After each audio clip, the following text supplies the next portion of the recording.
TNN Motorsports presents the final round of the 1998 Pep Boys Indy Racing League Championship.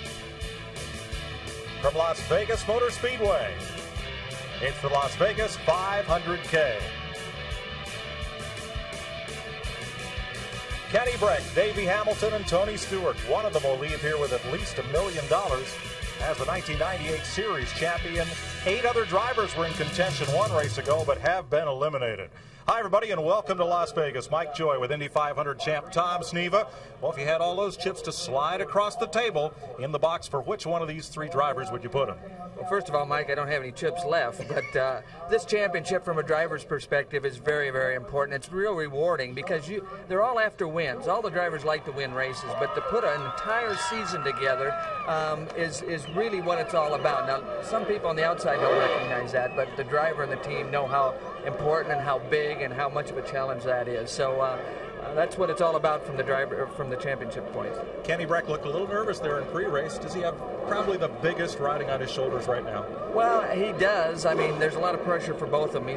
There's a lot of money up for grabs, and but this racetrack is really a driver's racetrack, and all these guys are great race drivers, but the guy that can manage their tire situation the best on this basically flat racetrack is the guy that's going to come out on top. Tire management is not a tire wear problem, but it's a tire fatigue problem. If the car's pushing, you're going to fatigue the right front. If the car's loose, you're going to fatigue the right rear. And the guy that can manage that situation the best is going to be there at the end. It's a question of balance, knowing when to play those cards and when to hold them.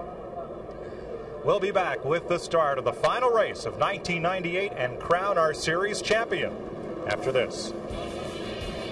Pace laps have begun here at Las Vegas for this final round of the 1998 Pep Boys Indy Racing League. We'll crown a champion and award at least $1 million. Here's how they'll line up today. 5th pole of the year for Billy Boat. That's a record. 7th pole in his last 10 IRL starts. Tony Stewart, the Orlando and New Hampshire winner. In row 2, Marco Greco, his best qualifying of the year, and Greg Ray, who was second at Texas in June. Row 3, Robbie Buell finished second at Colorado in July. Kenny Breck, 3-time winner this year and the point leader. John Paul Jr., who won at Texas just recently, and Jeff Ward, the runner-up at Orlando and Charlotte. Mark Dismore makes his 6th consecutive top 10 start, and Eddie Cheever, the Indy winner. Scott Sharp, a winner at Phoenix and Dover. Buzz Calkins, 6th here 2 years ago. Then Davey Hamilton, one of the title contenders, 2nd at Atlanta. Ari Lyondike, 2-time Indy winner. Scott Goodyear, a close 2nd here a year ago, and Donnie Beechler. Buddy Lazier starts 17th, the 96 Indy winner. Roberto Guerrero. Jim Guthrie, replacing Andy Michner, injured in a Busch Series test crash. And Raul Boisel. Row 11, Steve Knapp, 3rd in the 500 at Indy. Brian Tyler, last year's USAC Sprint champion. Sam Schmidt, who finished 7th in Phoenix. And Stefan Gregoire, who has 4 top 5s this year.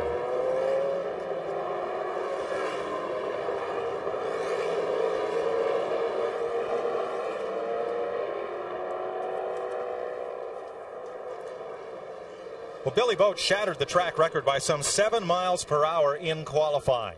They'll go 208 laps to make up 500 kilometers today, and 28 cars will start the race. Today you're going to ride along with Scott Goodyear. They're in the Pennzoil, number 4. That's number 6, Davey Hamilton. In the Reebok machine, Scott Sharp, the Delphi Electronics, number 8. And Tony Stewart from the outside pole. Green flag is waved. And quickly Billy Boat is out with the lead, and Stewart is falling back.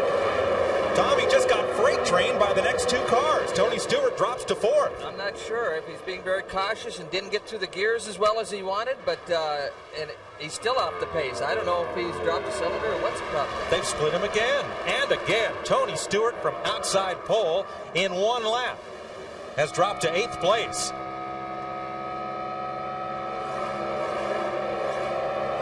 Oh, tight traffic on both sides of him. One car slow into turn 1, way up high by the wall. Could be Marco Greco. No, it isn't. It's Buzz Calkins. Buzz Calkins, after 1 lap, slows track. Stayed way up high out of everyone's way, and Stewart is just being freight trained by the field.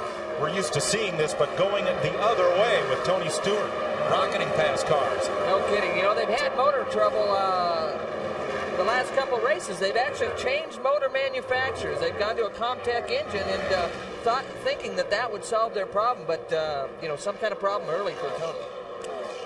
Ralph Shaheen, what's the trouble with Tony Stewart? Boy, Mike, they wish they knew. Nothing from Larry Curry down here right now. They're looking at all their computer information. They're talking on the radio. They have no idea. But Tom Steve is right. They did switch to a new engine from Comtech, and two of those engines were changed earlier this morning in Mark Dismore's car and Jeff Ward's car. So it's not been a good weekend for Comtech engines, but we don't know if that's the problem just yet. Well, Tony Stewart has now dropped tail end of the field. There are just two cars running behind him. It's a little unusual that he hasn't bothered to come in the pits and address the problem, so maybe it's nothing as serious as we what might be led to believe. So Tony Stewart, new engine supplier. It's still the Oldsmobile Aurora engine. But he's dropped well over the tail end of the field. Let's go back to his pit and Ralph. Mike, I just heard Larry Curry telling Tony to try another gear now. So remember, there are three high-end gears in these cars, and he might have them shifting down to another one to see if he can get something to change there as far as RPMs and revs.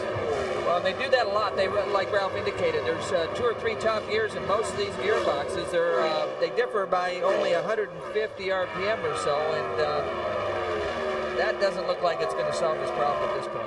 Buzz Calkins has picked the pace back up. He just passed Jack Miller, and they are running on the track just ahead of Tony Stewart. And we key on Tony in part because this is his last full-time IRL race. He goes to the Winston Cup Series for Joe Gibbs next year and may run only the Indy 500 in these cars. And Stewart wanted to go out of here not with a whimper but with a bang, and right now he's going to the pits. Billy Bolt will overlap him there at turn 3, and Stewart's coming in. Whoa, he loses it. Now he's down on the track apron, out of harm's way, and caution will wave for Tony Stewart at turn 4. Out of harm's way as far as no one collecting him as he completed the spin. Yeah, and I'm not sure. It's pretty flat entering the pit road, and I don't know if he was trying to hustle a little bit too much or if something finally gave up on the motor. Well, one thing, Tom, the pit road speed limit here is not enforced until the turn into the garage area because the pit road is so long and the IRL cars don't use the entire length of it. So Stewart may have just come onto pit road too hot. It's a frequent possibility here because the 80-mile-an-hour speed limit doesn't start for, another 500 feet or so. So Tony Stewart will lose a second lap as Billy Boat comes past under this first caution of the afternoon. Well, pretty frustrating start for Tony. Let's just hope it's not the end of his day. Billy Boat is your leader in Las Vegas. Greg Ray has moved up into the second spot. We'll be right back with you live here on TNN. 3 men came into this race fighting for $1 million championship. Now we may be down to just 2. The engine cover has come off Tony Stewart's car. He was towed to his pit after spinning, entering the pit road. Let's get an update from Ralph.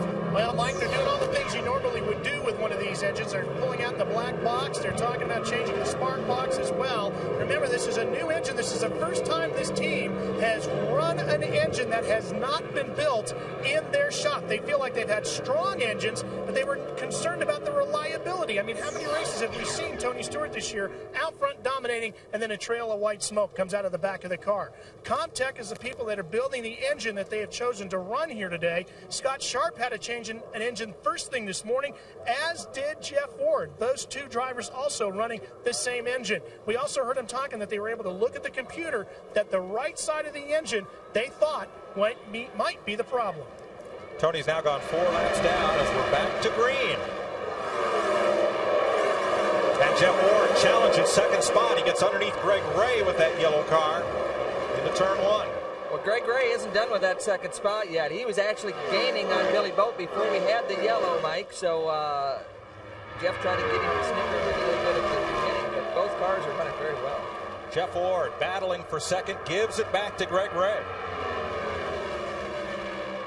Tom, this track looks on TV like it's got a pretty good bank, but you get out there, it sure must feel pretty flat. Yeah, no kidding. The drivers have really been scratching their head. They just came off of a Texas racetrack that was more highly banked, a lot easier for the guys to set up, and these guys have struggled a little bit trying to get the balance of these cars right. So out front is Billy Boat, a place we've been accustomed to seeing him as long as that car has been underneath him this year. And Greg Ray having a fine run here in second spot. Well, we've seen Billy a lot of times throughout the races this season been a little bit slow on restarts, but again today on the first 2 starts of this race has no problems. Kenny Breck is running in 9th, and Davey Hamilton is 14th among the championship contenders. And Ari Leyendijk has come from 14th to 7th in just 9 green flag laps. Tony Stewart is coming back on the speedway, and he is 6 laps down, but he's going to make 1 lap and come back to pit lane. A terribly frustrating day, and caution waves again. Debris, a little bit of debris here along the front straightaway. There's debris on the front straightaway. Turn 4 is car 11. Go ahead and pull out, pace car. Go low, cars. Go low, cars on the front straightaway. Cars go low on the front straightaway. Trying to keep the cars down to the inside. It looks like a flat piece of material painted black and red came off one of the cars. There it is, you can see there. But we heard all that instruction from race control, letting the pace car know what to do. And the teams are privy to that information, so they can hear all that communication, which is really an advantage for everybody from a safety standpoint. Piece of tubing there, and it had been flattened by someone running over it, and a little piece of sheet metal as well. So we're under the second caution of the day. We'll see if Tony Stewart can get back in this race and in this championship chase after this. Billy Boat leads here in Las Vegas. The odds are pretty good on Billy Boat. But then again, Elvis gave the command to fire engines today. So. Well, I'll tell you one thing. If Elvis is thinking right, he will not leave this building before that checker flag comes down. Yeah, right. Kenny Breck, the point leader, is on pit road, coming down at 80 miles an hour. Well, this can't be a scheduled stop, so either the balance of the car is way off and they're going to try to change something, and let's hope that's the only problem he's got. Breck rolls to a halt in front of Ralph. Well, Mike, they're going to change all 4 tires. Now, Kenny Breck made an engine change this morning as well, and it looks like they might be taking the engine cover off of his car. Yes, they are. They found water in a cylinder earlier this morning and changed an engine. Now they decide not to take it off. Well, there's some discrepancy here. They're not sure what they want to do. AJ is barking out orders as well from over the pit wall. The crew trying to decide exactly what they want to do. They did change tires, but apparently that was not the main concern. AJ barking orders to Kenny Breck. We told you how Kenny was very nervous earlier this morning. He has been struggling all day, and there is a lot of frustration here now as we go back to green. There was about a lot of it in turn 1. No kidding. Eddie Cheever sort of split the sheets right there. I mean, that was unbelievable. They might have had contact with Greg Ray in the black car. That was so close, and the momentum that Greg Ray lost has taken him 15 car lengths behind these 2 cars fighting for second. Well, he didn't lose any heartbeats. He might have lost some momentum. Happiest guy in Las Vegas at this moment, Davey Hamilton.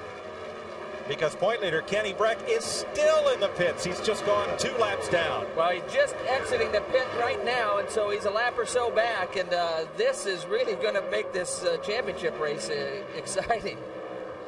One of 3 men can win it. Right now, 2 of them have had misfortune on the way to trying to lose it. Well, and the other one, Davey, has really struggled all weekend and has been very disappointed in the way the car's performed up till now, but he's got to be smiling a little bit broader at this point. Davey Hamilton's in 10th place. Billy Boat is your leader. Jeff Ward is second. Eddie Cheever with a very bold move that put him up to 3rd. And Greg Ray's 4th place is in doubt. Now Greg Ray is dropping back. Not sure what's happened to Greg. He was actually catching Billy Boat early in the race, and then after that first yellow, we see Leyendijk there in the black and white car that's made a big jump through the field since the start of this race. Mark Dismore and Marco Greco all go past Greg Ray. What is wrong with the 97 car? Again, a strong run early. Greg Ray's had an up and down season. Financially, it's been tough for that team to make all the races, but they've always been very, very competitive. Stefan Gregoire on pit road. Trouble in qualifying for Gregoire. He started toward the back of the field and will lose a lap changing tires. This is starting to look like either someone in Hollywood wrote the script or it's the race nobody wants to win. Save Billy Boat. He's been out in front every lap. Gregoire completes his pit stop back in the race. It's Boat, Ward, Cheever, Lyondike now fourth, and Mark Dismore up for fifth place. And they're about to get into lapped cars. Well, there's a lot of traffic here. Some good racing going back there. That red-white car is John Paul, the winner of the last race, and he's working his way forward. He and Sam Schmidt right behind him. Good run for Sam there. The yellow car with the red nose on the inside going to pick up a spot. Now you ride with Davey Hamilton. Again, he's in traffic, a lot of traffic going. That's Greg Ray going by or dropping back on the right side. His spotter giving him the clear sign. We're told that Scott Sharp will pit this lap. Another of the contenders in trouble. Again, a lot of these guys are struggling with this engine department. The racing is getting so competitive, they'll do anything they can to try to gain a little advantage. And it looks like it's backfiring on some of these teams. So Sharp is on pit road, two-time winner this year, former co-champion of this series. And they've got 4 tires laid out for Scott Sharp. This is Robbie Buell on the outside in the blue car. And again, that's Tony Stewart's teammate. Working hard there, but couldn't make the pass. Those two guys almost got caught up together on the restart. Watch this. Well, that's the blue car. That's Eddie Cheever and Greg Ray. You can see there, it looks like there might have been contact there. I mean, it caused Greg to do a speed wobble anyway. And then since then, Greg Ray has been out of contention. I'm not sure if they might have upset a toe on one of those tires because it looks like they touched either right front or right rear. We'll try and find out. At the very least, I thought he just lost his momentum. But then Greg Ray continued to drift back through the pack. Scott Sharp is back in the race after making the pit stop.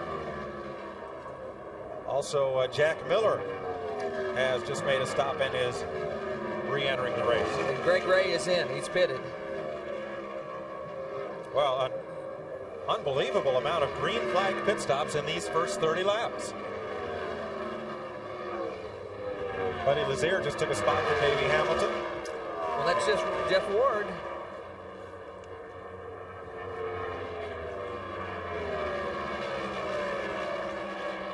Wardy coming around to lead Billy Boat across, and that's the lead change as Scott Sharp comes back to pit road.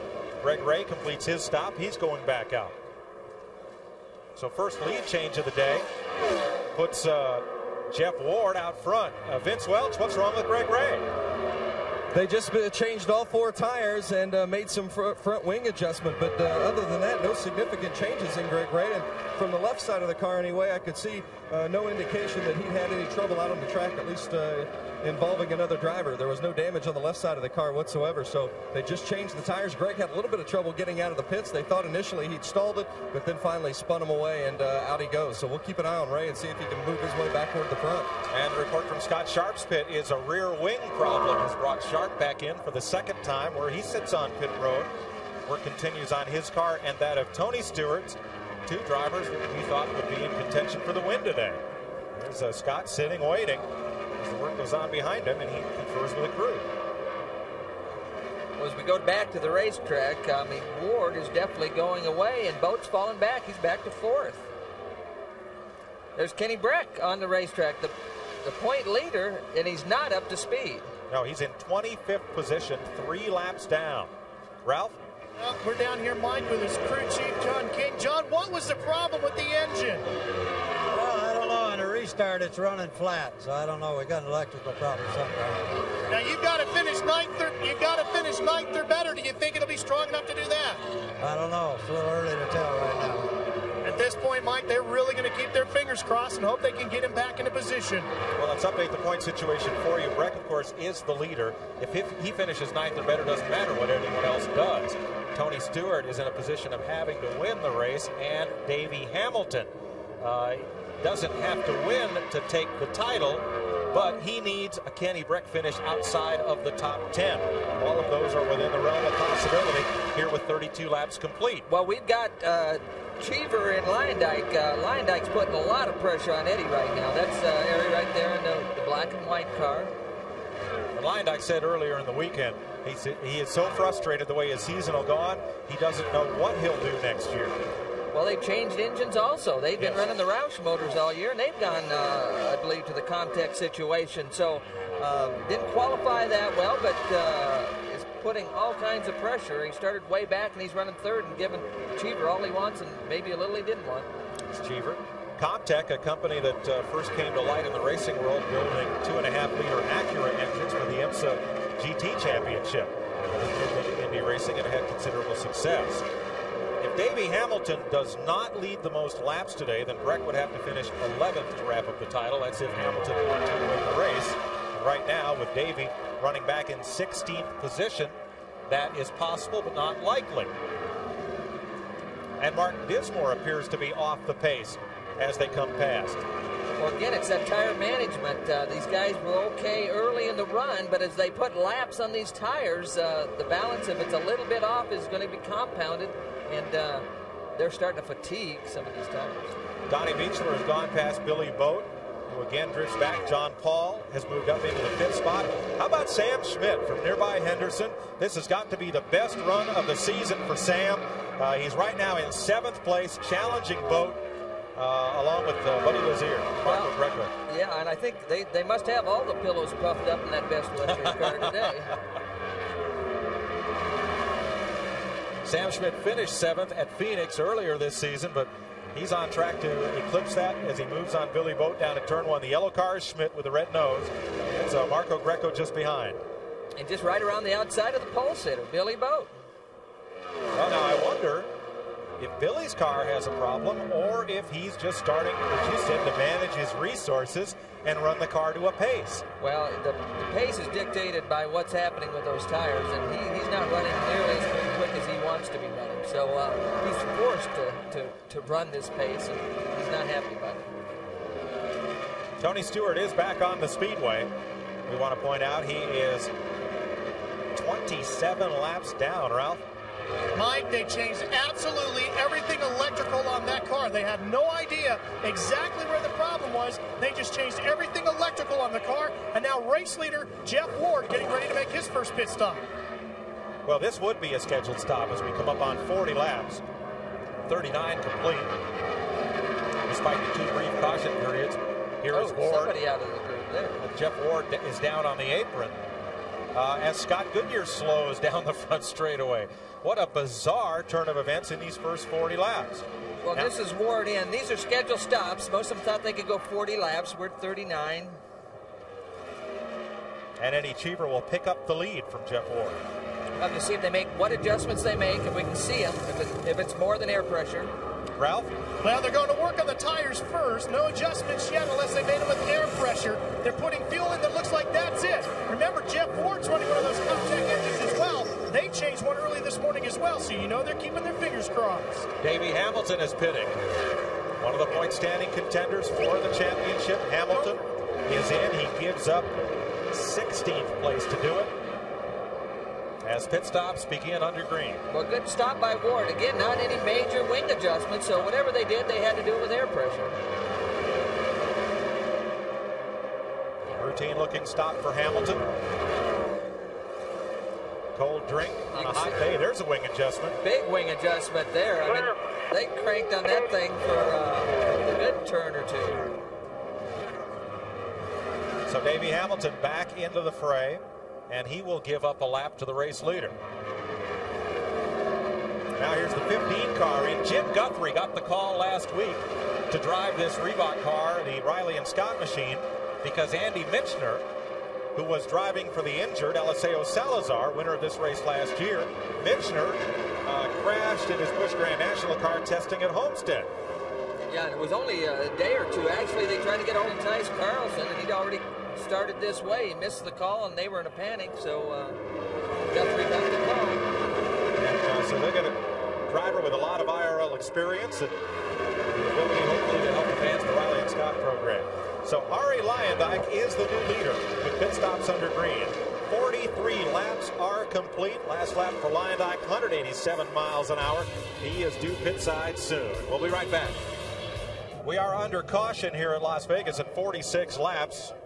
Dave Steele, who came up out of the tough Florida Sprint Car Wars and starts his third IRL race as a teammate, second as a teammate to Scott Goodyear. Brushed the wall in turn number 4, kicked up a whole lot of dust, managed to keep it under control and keep going. Now there's the repairs being made to Steele's number 43. Here's what happened. Well, here's the replay. This is coming off of turn 4. You can see him way out of the groove early, and he hits her pretty good right rear first. So he just, the car's either pushing out of the groove. We'd actually seen him up there a couple laps previous to that, scratching on that gray area, and you just can't get away with that forever. There is no cushion up there. Ari Lyondike, your race leader, is in. Vince?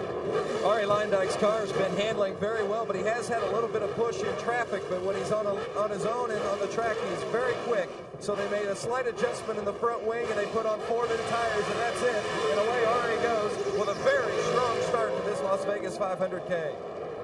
Well, I don't know if you saw him. There was a crew guy really reefing on the radiator inlet area. I'm not sure what he was doing there. Eddie Cheever got out of the pits first, it appears. Now, 9 cars, make that 10, are on the lead lap as a result of some drivers having pitted under green before this caution came out. So Lyondike will drop down the order a bit. Now, they had given the 1 to go sign, so everybody was pitting, anticipating the restart, and they'll have to do some work to catch up the field. The Olds Aurora pace car is in, and here they come to the green flag, led by Scott Sharp, who is not the race leader. And Cheever is slow getting up to speed. Yeah, Eddie's slowed down. They're going by Eddie. I'm not sure what's happening to these guys. Again, in a rush to get out of the pits and get caught up with the pack before it went green. Now Cheever's accelerating and moving past some of the cars that had overhauled him. So a bunch of drivers who were at the tail end of the lead lap and lined up behind the pace car, including Davey Hamilton and Kenny Breck. Now we're trying to catch back up as the race leader runs in the pack behind them, and that is Ari Lyondike. Lyondike and Buddy Lazier scramble for the lead. John Paul in third. So it's Lazier in the back straightaway, made the pass going into turn 1.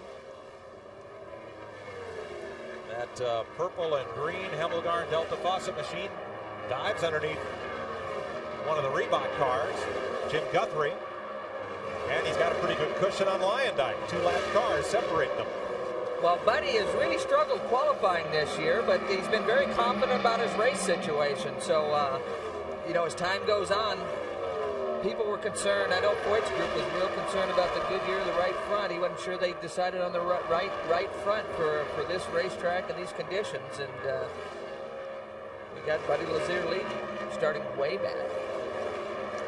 That's Kenny Breck right in front of him. So Kenny's still struggling.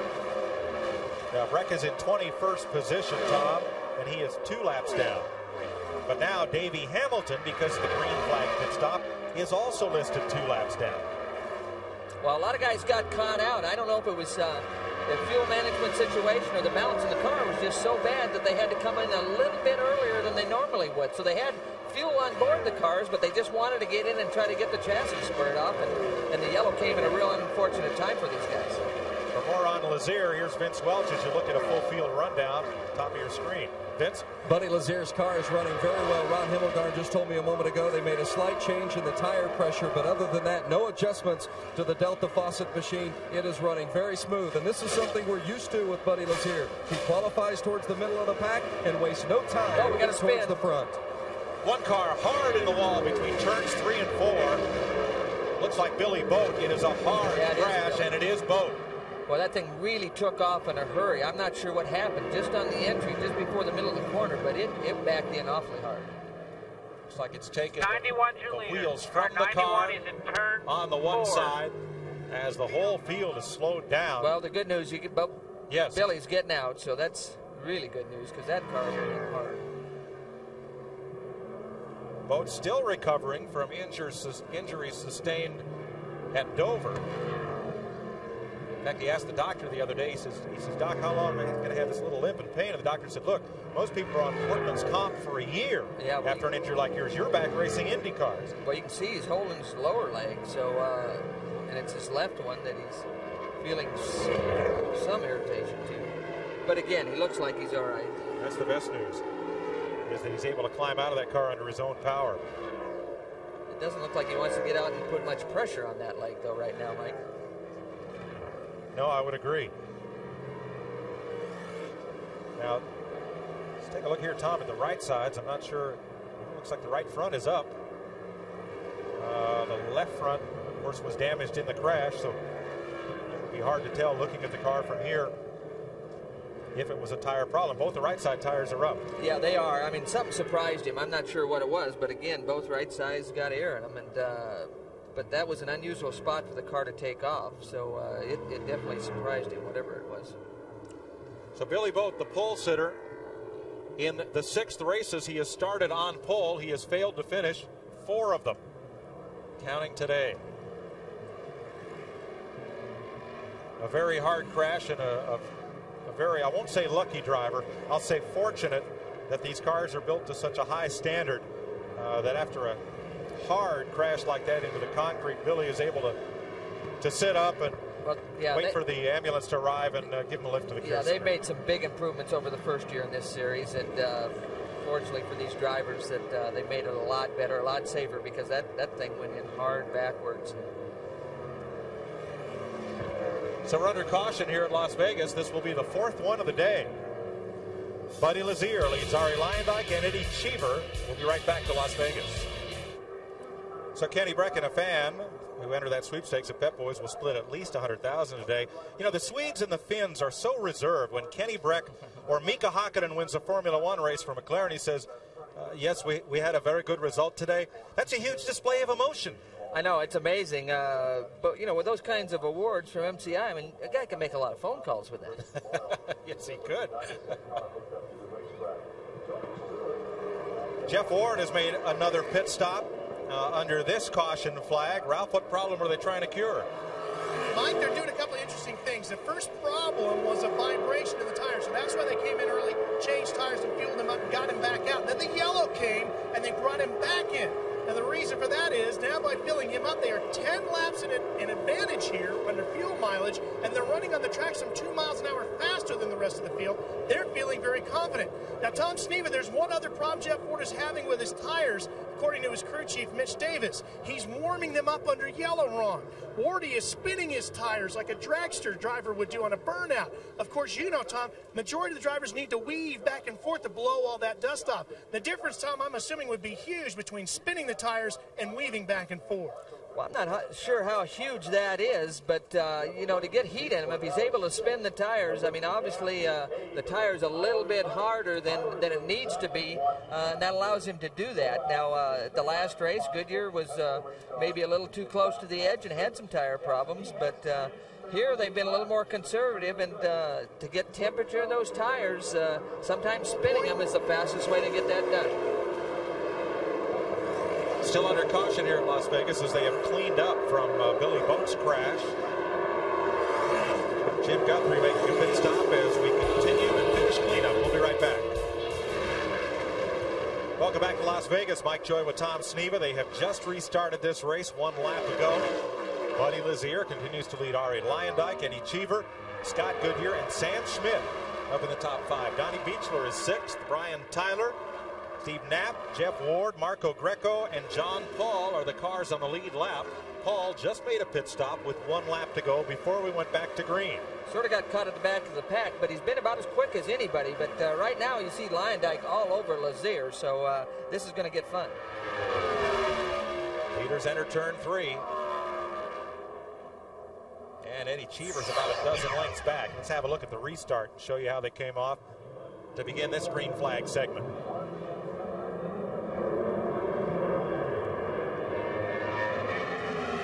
See, Cheever got a pretty good run right there on the outside, but Leyendyk blocks that spot.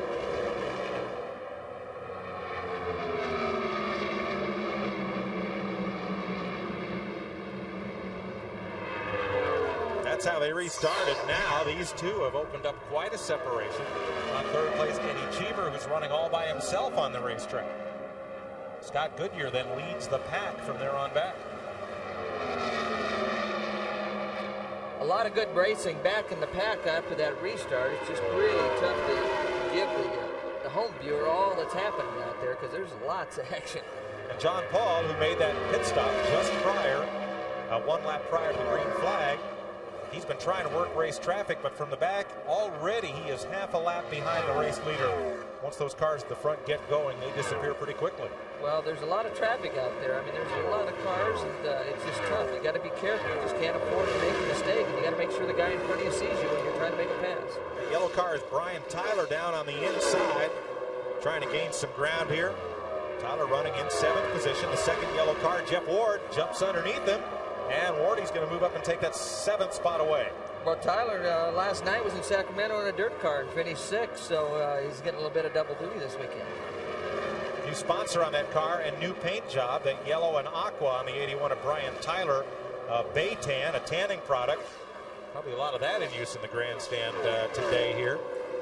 The new product that has some ties. It's not an official product of the Baywatch series, but has some ties to that. Well, I know nobody's mad at their PR people around that race car. Greg Ray is on pit road.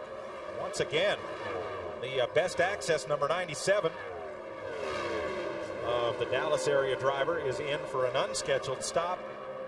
Well, again, very strong early, but on a restart, him and Cheever looked like they got together, and since then, he struggled.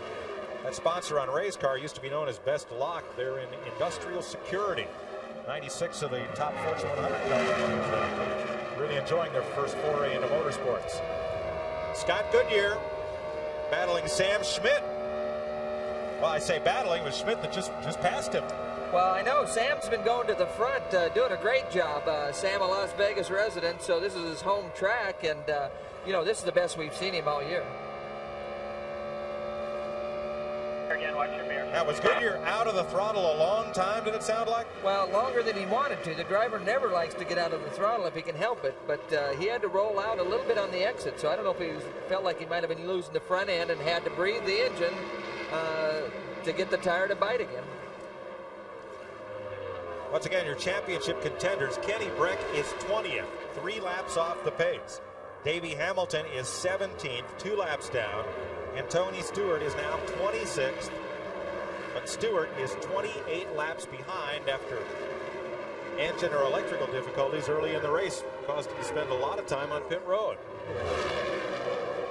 So the points in the positions they're running now would have Kenny Breck 28 points ahead of Davey Hamilton. Well, Davey's closing the gap, but not nearly quick enough. Davey needs to get the balance in that car better, or he can kiss that championship goodbye. And he's got to find a way to make up a couple of laps on the leader to improve on that result, because Hamilton is running 2 laps down, and there are 6 cars on the same lap as Davey. So without getting one of those laps back, he can only climb about 3 positions. Well, we see Jeff Ward here and Robbie Unser in the children's beverage car. And Robbie got down early, but you can see now he's running as quick as Ward. And Ward's one of the quickest cars, even though he's only up to 7th. But again, Ward's maybe the quickest car in the racetrack. And Robbie Unser's giving him all he wants. He just Robbie got down a lap early. Yep, Robbie is 12th right now, 1 lap off the pace. So Buddy Lazier leads from Ari Lyondike, Eddie Cheever, Sam Schmidt, Scott Goodyear, the top 5. Then Donnie Beechler, Jeff Ward, Brian Tyler. We'll be right back. Rush hour traffic in the back straightaway here at Las Vegas. 1 lap ago, Davey Hamilton had to check up running behind Jim Guthrie and just got inhaled and overhauled by the race leaders. Now he picks his way around. And that's Buddy Lazier just going by Roberto Guerrero in the Infinity. 2 Infinities in the race here today. 1 left. Jack Miller's car has already been pushed to the garage.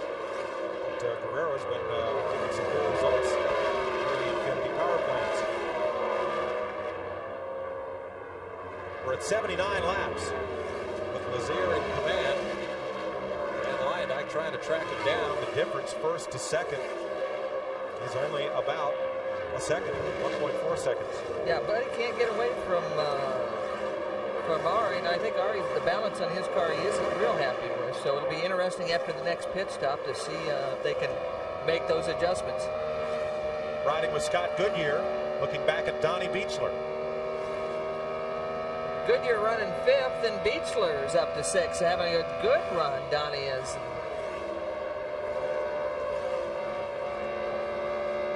You can see him play with the throttle. He wants to get after it, but it just wouldn't accept it, so he had to just pump it a little bit.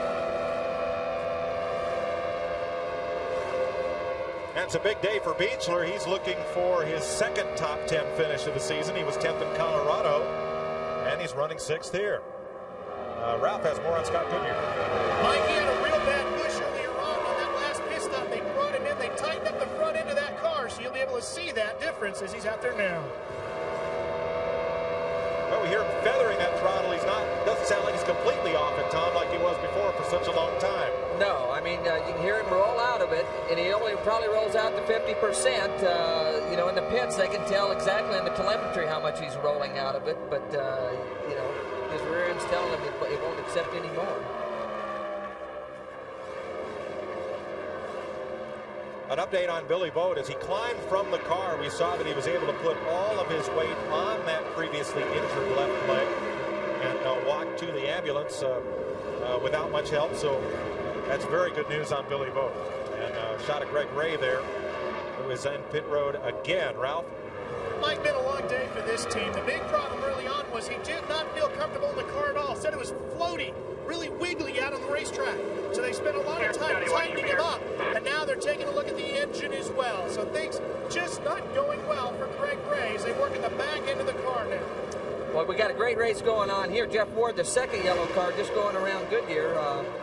Again, Ward just really caught him in traffic and had to roll out of it a little bit, but it didn't take him long to get the job done. Ward nice to the inside of Cheever, and that will be for 4th place. Now Goodyear trying to make the move on Eddie.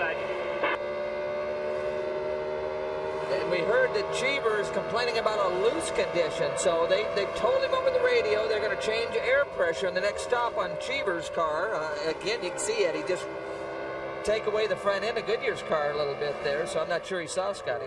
And Beechler's right there as well. In fact, there are 2 cars right behind Goodyear. Looks like Robbie Buell trying to come up. Buell is 1 lap down, trying to work his way back up. Watching behind Scott Goodyear, that is Robbie Buell. Then Beechler and Brian Tyler, the yellow and aqua car. Let's go to Vince Welch outside the care center. You can see Billy Boat's shoe untied. Billy, what did Dr. Bach tell you after the accident? Basically okay. You know, I think I broke my little toe, but after what I've been through, little toes not too much right now. You know, the Conseco car was really great at the start. It just went loose for whatever reason, and I got behind, was slowed way down and got behind, and now I'm just pushing it, trying to catch up. Got up under me. No after effects from your earlier injury. It's the same leg. I feel it, but it's okay. Billy Boat, he's been on the pole so many times this season, but he won't get the victory lane. Not today in Las Vegas. Well, DNF of the races he started on pole. Tough break for Billy. Good to know he's okay. Yeah, that's really good. But Billy pretty well summed it up. You know, he got in trouble early, and he was trying to make up ground, and just pressed a little too hard. And you know, it's just really hard for the TV to show you how close these guys run to the ragged edge in every corner. It looks like they're just driving around the place. But, you know, when you're sitting in that driver's seat, these guys are right on the edge. And when you're trying to make up ground, you got to press a little bit hard. And in Billy's case, he said he pressed her a little bit. Well, sometimes in this town, doubling your bet when you're down is a good strategy. Not always. Greg Ray is back on pit road yet again as we come up on the 70-lap mark here in the final Pep Boys IRL race of 1998. Buddy Lazier is your leader. From Ari Lyondike, Jeff Ward, Sam Schmitz up to 4th, and Scott Goodyear is now just taking 5th. Welcome back to Las Vegas, where Buddy Lazier's lead over Ari Lyondike stands at 1.8 seconds. Jeff Ward is taking 3rd, Sam Schmitz, Scott Goodyear, Donnie Beechler. The top half dozen, Brian Tyler having a good run today. John Paul Jr., Steve Knapp, And Eddie Cheever has just gone a lap down. Yeah, he's complaining about a loose race car, and I think this surprised some of these guys. They thought they had a good, solid right front tire, and the right rears must be going away on these guys because as the car gets loose, there's two options. One's crashing, the other one's slowing down. Normally they take the flatter of the two. Jim Guthrie has now been in the pits for 3 laps as they work on his car. They have tires laid out for Stefan Gregoire.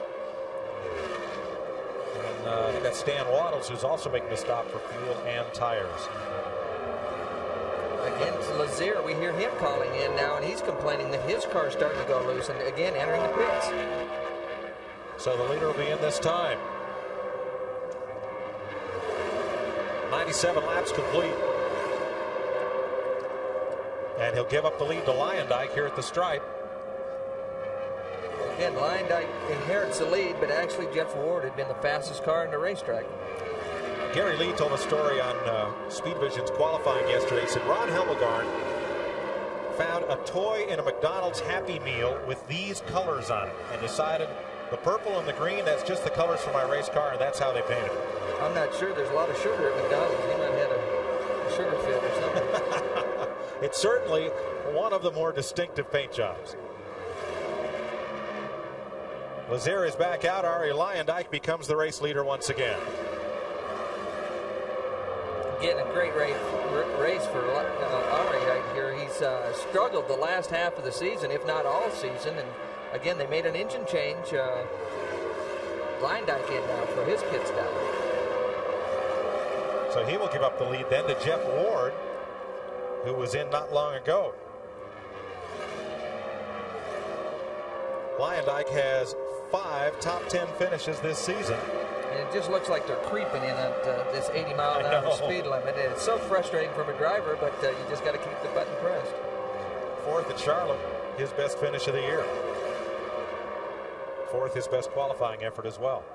Sam Schmidt is in. Schmidt's a top 5 runner today. There's Schmidt coming into the pit as Lyondike leaves, and here's your new leader, Jeff Ward. Well, that got a little close with Sam coming in as Ari was leading. Schmidt from Henderson came out of initially the SCCA Spec Racer Series, moved on up the ladder, and finds himself in IndyCars with a chance today for his best finish ever. Well, good stop by that, good clean stop by that crew. Ran the Formula Continental Series that Mark Dismore's son is racing in the National Championships of this morning. Greg Ray back in. Brian Tyler has made his pit stop. Now these are all scheduled pit stops under green. Donnie Beechler. This is Beach doing a great job. You can see the Wild Wild West sign on the side of it. They called up and were able to get some free rooms. And when they got there, they didn't realize it was a truck stop casino, so they were a little bit surprised when they got here to Las Vegas. 1 top 10 finish for Beechler this year. That came at Pikes Peak, which will have 2 races in next year's IRL schedule.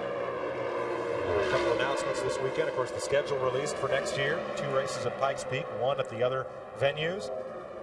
Coors announcing yesterday as the official beer of the Pep Boys Indy Racing League. And the USAC Silver Crown Series will now be the Coors Light Silver Bullet Series. So depthening their involvement in open wheel racing. Well, that's good to see more big-time sponsors coming to the series. Halfway this time by, and Jeff Ward in the Thermotech number 35 will take the crossed flag sign. We saw him about a half a lap ago going by Tony Stewart, so Tony's out there, but it's not very much fun when you're that far off the pace, and you just got to sort of hang on and try to finish. Well, let's update our point runners. Kenny Breck, the point leader, is in 20th position. He is more than 4 laps down. Davey Hamilton is in 16th place. He is 3 laps down, and his title hopes are fading rapidly. While Tony Stewart has climbed to 24th position, and he is some 30 laps down. Restart this thing. There's Scott Goodyear coming in. Where you at? And this is Goodyear, yeah. You can hear him talking to the crew. Get ready to restart it, so he might have ran the thing out of fuel. But fortunately, he's made pit lane. It sounds kind of quiet on the onboard camera microphone there. But he will make it to the pits, but he's not even doing 80 miles an hour. And here comes Kenny Breck in right behind him.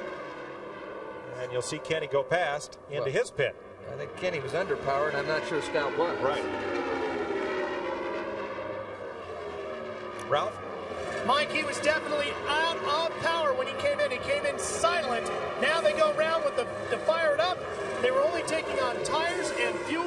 They're trying to refire the car. It's not turning over yet. This is hurting Scott Goodyear. Nothing yet. No life to the engine yet. They're trying to get it going now. It starts to come to life. Scott Goodyear will finally lead. Well, Ralph, he was about the fourth-place car, and he almost lost it coming out of the pit there. Well, they get a little bit of a hurry, but that's not good on these things when they run them dry on fuel, and sometimes they don't like that very much. Well, we'll find out soon enough if Goodyear may have burned a piston or caused some other engine damage from that engine running too lean with no fuel. He was in the top 5 and comes out in 9th place, and he may be 2 laps down to the race leader. Here's Mark Dismore back in for another stop, as Jeff Ward leads the winner of the last race, John Paul Jr. And coming back in. Jeff Ward. Excuse me, that's Jeff Ward, the race leader. Again, a scheduled stop. Well, this should just about complete the pit stop cycle. Ward was in not long ago, unless he's having difficulty. Ralph? Mike, no difficulties here. They're trying to run their pit strategy to put themselves in a good position. They'll make half a twist to the front wing to take on a bit of a push. Outside of that, just wheels and fuel, and he's underway. A car in the wall out of turn 4, and that's Donnie Beechler. Grinding to a halt here, just about 300 feet shy of the start-finish line. And the man who will greatly benefit from all this is John Paul Jr., winner in Texas just a couple of weeks ago. Because, according to Greg Fields here in the booth, John Paul Jr. has not pitted in this sequence and may be well up on the field. Well, you can see Donnie's got the wheel off, so it appears as though he's not doesn't have a big problem, but that's a real tough break because he had a great run going. John Paul last pitted at lap 62 during a full course caution. We're now at lap 110, so he will need to stop during this caution, but he may have a leg up on the field here. Donnie Beechler, second in Silver Crown points in 1997 with a win at Terre Haute. He's now in the wall, out of the race. We'll be right back. We're under caution for the 5th time today. Donnie Beechler's crash, and John Paul Jr. has just made a pit stop.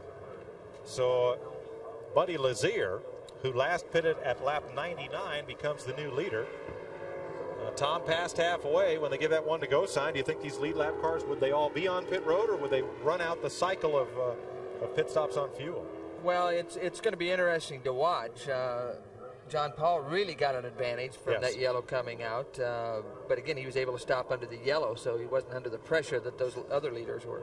All right, let's show you what happened to Donnie Beechler, who has brought out this caution flag. Well, Donnie's the black car, the all black, and that's at Lyondike underneath. Now, sometimes when you run up on a guy, you can push air enough that it affected Beechler. He got outside the groove, and once you get up in the gray, the marbles, he just couldn't get the car turned, and into the wall he went. But a lot of times, Lyondike's, the air that Lyondike is pushing will cause Beechler to try to get loose. And when you get loose, you try to not turn the car too hard, not to pinch the car. And when he gets out of the groove, and you get up in those marbles, then it's everybody's skate. Well, Donnie is okay. That's the good news. After a bout with the wall here, coming out of turn number 4. So showing out of the race are Jack Miller is out of the race. David Steele, Billy Boat, Greg Ray has retired, Jim Guthrie, and now Donnie Beechler. Let's go to Vince. In the background. Hey, Vince Welch, where are you? Actually, I'm up in the seats, fans enjoying the sun and the fun of the Indy Racing League. This is Gary from Las Vegas, and is this your first time here at the Speedway? Actually, it's my second. I was out here last year and then hooked on it for the first time and couldn't miss it again this year. So definitely wouldn't miss it again. How many times they come, I wish they came here more often. Do you enjoy listening to the radio communication with the teams on your headsets? No other way to do it. The first year, a buddy of mine let me use his, and after he let me listen to it, there's no other way to watch the race than listen to him on the radio. Certainly adds some insight. Fans having fun in the stands in Las Vegas. Yeah, every race fan, it seems, has a seat cushion and funny ears like the ones Ralph's wearing. Very funny, Mike. but I know you've worn these too, so you can say that. Well, this is Trevor Hoskins. He's the Senior Vice President of Public Affairs for Bridgestone Firestone. Of course, has a huge involvement with the Pep Boys Indy Racing League. And Trevor, congratulations. This is your last Indy Racing League event. Now, that's not a good thing, but you're retiring, and that's a good thing. Congratulations. Well, thank you very much, Rolf. It's been a terrific career over 40 years, much of it spent in motorsport. The last 10 years with Firestone, which has just been outstanding. What are you going to do in your off time? Oh, I'm still going to be interested. I stay as a consultant for Firestone for the next couple of years or so. I like a lot of things I want to do, build a house in the Pacific Northwest and a few others, and keep my eye on racing too. Of course, with the Indy Racing League. Now, I know you brought a new left side tire here. After Texas, you guys had a great run there. What's different about the tire here? Well, we're always trying to be one step ahead of the competition, and we had the opportunity to run whichever tire they wanted to run this weekend. Some are running one of each, some are running both on both sides, but, you know, we always want to give them that choice. Well, Trevor, thanks a lot for helping make the Pep Boys Indy Racing League the great success that it is with the good tires you folks have provided us. Thank you very much, Rolf. My pleasure. Mike, back to you. Thanks, Ralph. And by the way, those funny ears, they do help block some of that engine noise, too, in addition to helping the folks tune into driver-crew communications. Here's Davey Hamilton. He's one of the drivers that's in contention for this point chase. And Hamilton, 16th position after a long stop here. But trying to make some corrections under the yellow. We'll be right back. You're watching TV here in Las Vegas. That's the Valvoline runoffs of the Sports Car Club of America National Championships, live from Mid-Ohio. Mark Dismore is an intent viewer because his son, Mark Jr., just finished second in the Formula Continental class, runner-up to the national champion. Had a great run today. Congratulations.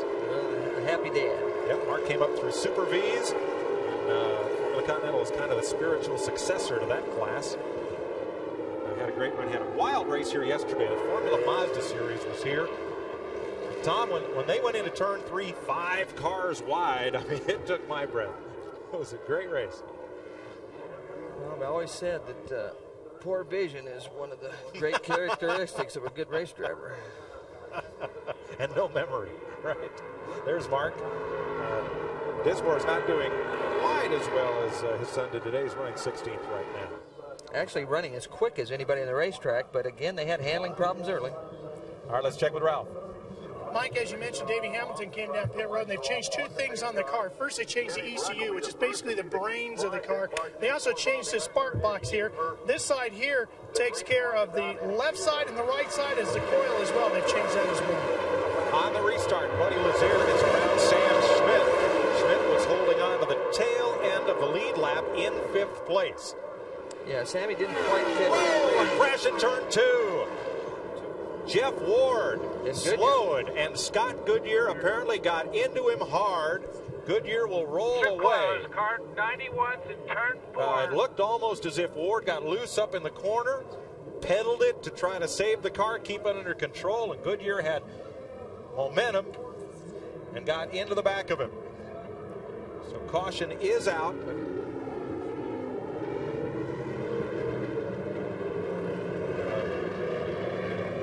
You can see the right front tire is just folded back up, and sometimes that can get pretty close to the driver, so that's a tough situation. But climbing out okay is Scott Goodyear. Wow, that was a hard hit. There was considerable speed differential between he and Jeff Ward. There's Wardy with right front wing damage and right front tire and suspension damage as well.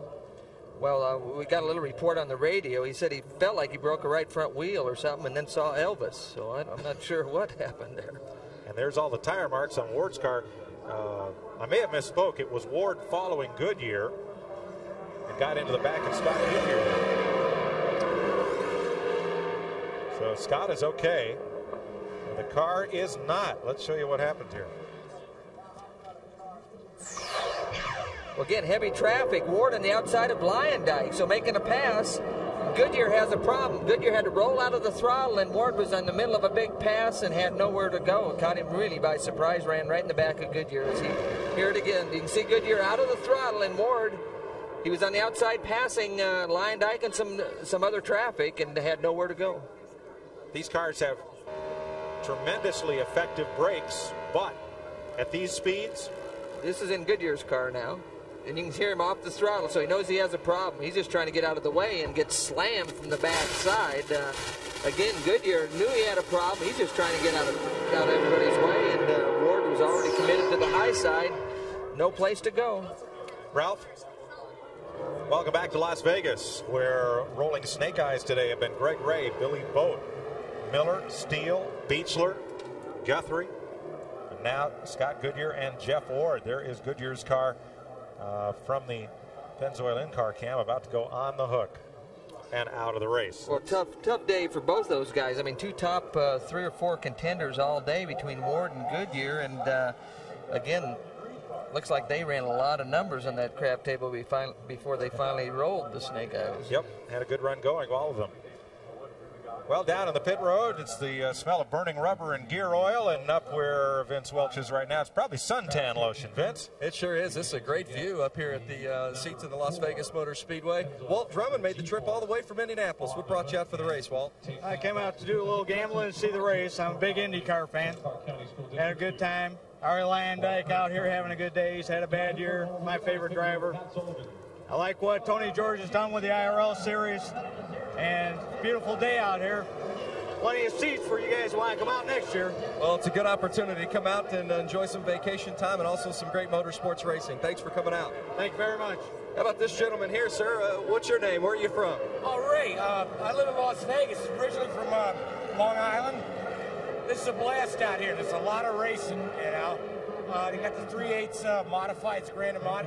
The dirt tracks. This is the first time I've been out here. Do you like the Indy cars?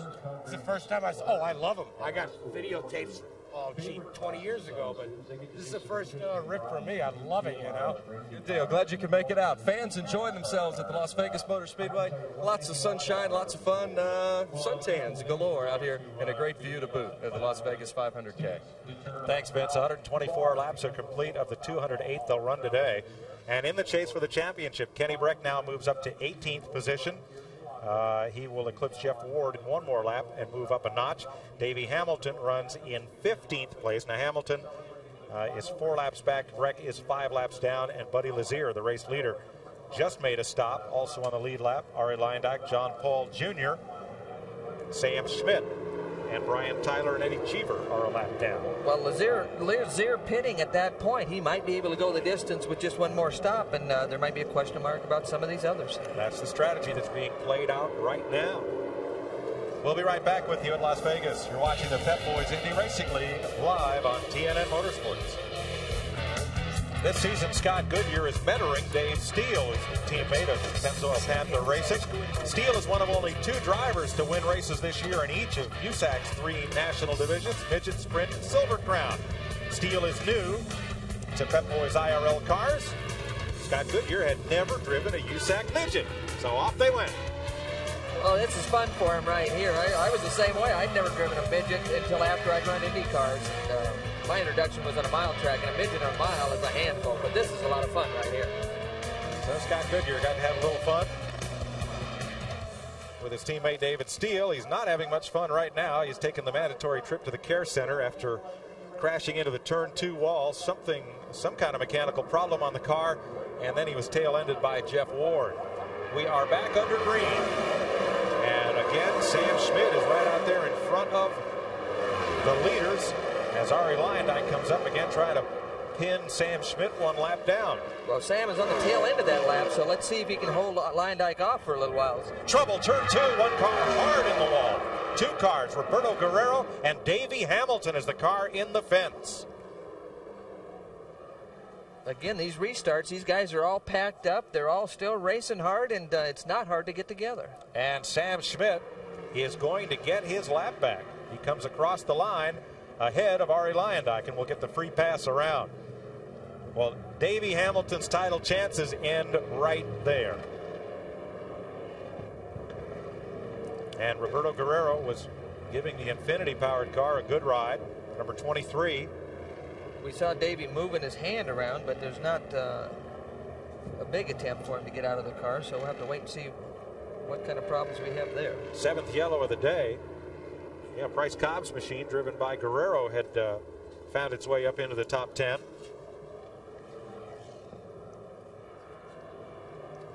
again, that car hit awfully hard, and it looks like Davey is having a little trouble trying to get himself out of there. Yeah, it quickly shed itself of the right side wheels, tires, and suspension. And track workers, they're working with Hamilton right now. We're going to have a look, on-board look from Davey Hamilton's car as to what happened up there on the restart. And this is Davey. We're on board Davey, and on the outside, touching tires. I mean, that's Guerrero trying to go around the outside. I don't know if that surprised Davey or they came down. It's hard to tell from that angle what happened, but again, Guerrero was going around the outside of Davey Hamilton, and they touched wheels. Now you see Davey moving around in the cockpit. They brought over the hydraulic rescue tool just in case some tubes need to be cut away to help get him out of the car, but he is moving around and talking with the care workers there. And it's not sure from that angle, Tom, whether Davey's car was moving up the racetrack or Roberto was coming down, but Roberto's left rear got into Davey's right front, and that was the collision. Yeah, that's a real tough situation. You know, it's really hard sometimes to tell if you've completely cleared another car, but again, it's close racing, and you got to give each other some room. Now Davey's climbing out and coming out under his own power, and again, that is good news. The beneficiary of that is Sam Schmidt as Davey Hamilton walks away from $1 million that awaits the Pep Boys IRL champion. Ralph? Well, Mike, to make matters worse, the crew down here has no idea as to what you've seen. Of course, a lot of frustration for Jamie Gallus and the crew. And, you know, Jamie and Davey, when they got done here this weekend after the season ended to relax, they're going to go run the course that is going to be contested in a few weeks for the Baja 1000 together on a pair of motorcycles with some of their friends. So an already beaten and battered body for Davey Hamilton is going to get even sore in a couple of days. Yeah, that was a pretty hard hit up there between turns 1 and 2. Yeah, that's good. That proves how smart us race drivers are. Right? Let's go bounce around the desert for 1,000 miles. On a motorcycle. So we're under caution here. This is the 7th one of the day. Right onto pit road there with Scott Sharp. Ari Lyondike's your race leader. John Paul, Buddy Lazier, and Sam Schmidt. We'll be right back. Welcome back to Las Vegas. Sun-drenched crowd here on hand for the Pep Boys Indy Racing League finale, and Kenny Brett getting closer to that $1 million, at least $1 million. To win the championship today, he would split $1 million with a fan who entered that Pep Boys MCI sweepstakes if he were to also win the race. And, of course, the winner's purse for this race is over $100,000 for this individual race. So he'll be taking a lot of money out of the Speedway. The question would be if he can take it out of Las Vegas. That's always a tougher job, but he's getting reminded by AJ on the radio quite often that yes. We might have thrown $1 million away, but let's not throw both millions away. In the positions they're in right now, with Breck now 15 and Davey Hamilton out of the race, there's a 32-point spread. Tony Stewart is still in the race. He's in 22nd position, many laps down. And Scott Sharp may have a chance to move up in the standings before the day is over. Vince is caught up with Scott Goodyear. Scott Goodyear and his wife Leslie seated. Good news is, Scott, you're okay. What happened? Explain the situation. Well, on the restart, we got a little bit high. Didn't go as fast as we needed to through there. It looked like we're going to marbles. Really had it collected. We got tagged from behind, so I guess there was some stuff going on behind us. But, you know, we didn't have a great time getting qualified here, but we really had a good race car today. Got all the way up to third, and we had one thing after another this weekend, including the telemetry being wrong. We ran out of fuel a lap and a half before it should have. So we had to coast down the pits, restart the car, lost a couple of laps, wanted to try and make at least a lap back on that restart. And good race car. The guys worked hard this week, and everybody in the Pennzoil team did a great job. And we'll start testing next week with everybody to get ready for 99. And I'd like to thank everybody with Pennzoil and Northern Telecom and Hard Rock Cafe. They all supported us this year, and we'll be back next year. As a veteran driver, we've seen a lot of problems on the restarts. Why? Well, you know, everybody's trying to make up time, and you can get 2 and 3 abreast around here if everybody gives everybody room. And sometimes you're driving a little hard. The cars slide a little bit, obviously, with the tires not maybe being up to temperature. And then you start running out of room and crowding people. And I was on the high side and ended up getting hit from behind. And I understand whoever it was maybe got pinched himself. So it's one of those racing deals, you know. But the good thing is we'll just get ready, and we start testing next week at the Speedway for 99. On we go. We'll look forward to it. Scott Goodyear back in business in Orlando in January. There is Davey Hamilton's car going off on the hook, and his championship chances with it. He House Motorsports, who had a great season, but again will come up winless next year. 11 races right now are listed on the schedule, beginning again at Walt Disney World in January, Phoenix in March. May, the month of May has Charlotte and the Indianapolis 500. In June, Texas and Pikes Peak. In July, Atlanta. August, Dover Downs, and again Pikes Peak. Will be here at Las Vegas in September and conclude the season at Bruton Smith's Texas Motor Speedway October 17th. All of the Pep Boys IRL races will be televised, and we're all waiting just to find out by whom. Well, it was interesting to hear Scott, pretty relaxed in that situation, but it sums up how hard these guys run and how close they run to the limits because, again, they're trying to get everything they can, and if you get over the edge just a little bit and out in that gray, it causes serious problems. We're under caution, and Sam Schmidt just made a pit stop. A very smart move by the last driver on the lead lap. He is fourth, and they have the pit equipment laid out for Arie Luyendyk. I thought he might come in this time, but he may be waiting for the one to go signal. I think anybody who pits now could comfortably make it on one more stop. Some of the other drivers perhaps not so. Yeah, it'd be easy to make it on one, but there's no way they can try to do it without stopping again. But again, it's under the yellow, and this is the time to take on fuel. All right, we'll check when we come back who stopped and who didn't. Arie Luyendyk leads John Paul, Buddy Lazier, and Sam Schmidt. Those are the four cars on the lead lap. We'll be right back to Las Vegas. One lap ago, they waved the green for the restart. 139 laps complete. Arie Luyendyk out in front of John Paul, who is well back in the running order, but Buddy Lazier was working over John Paul as they go to turn one. Actually, Buddy had a great restart, had to check up a little bit in traffic, and now he's got it gathered back ahead of steam. That's the second and third place battle. Now Sam Schmidt is fourth. Eddie Cheever's in fifth, and Cheever is trying to work on the race leader to get his lap back. Yeah, Eddie's been fighting some handling problems. Hopefully they might have something corrected, but again, he's on Luyendyk, but I don't know what he's got for him. There's the best battle on the racetrack for second place. John Paul Jr., winner in Texas a couple weeks ago, and Buddy Lazier. The crew told him in the last green lap segment that actually John Paul was quicker than anybody else on the racetrack. So, show you a replay of the restart here. Just now about 3 laps ago.